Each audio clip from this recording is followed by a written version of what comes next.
جن لوگوں سے تم نے صلح کا عہد کیا ہے پھر وہ ہر بار اپنے عہد کو توڑ ڈالتے ہیں اور اللہ سے نہیں ڈرتے، اگر تم ان کو لڑائی میں پاؤ تو انہیں ایسی سزا دو کہ جو لوگ ان کے پس پشت ہوں وہ ان کو دیکھ کر بھاگ جائیں، عجب نہیں کہ ان کو اس سے عبرت ہو۔ اور اگر تم کو کسی قوم سے دغابازی کا خوف ہو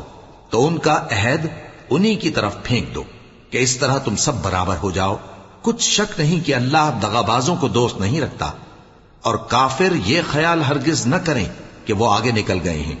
وہ ہمیں عاجز نہیں کر سکتے۔ اور جہاں تک ہو سکے فوج کی جمعیت کے زور سے اور گھوڑوں کے تیار رکھنے سے ان کے مقابلے کے لیے مستعد رہو کہ اس سے اللہ کے دشمنوں اور تمہارے دشمنوں اور ان کے سوا اور لوگوں پر جن کو تم نہیں جانتے اور اللہ جانتا ہے ہیبت بیٹھی رہے گی، اور تم جو کچھ اللہ کی راہ میں خرچ کرو گے اس کا ثواب تم کو پورا پورا دیا جائے گا اور تمہارا ذرا نقصان نہ کیا جائے گا۔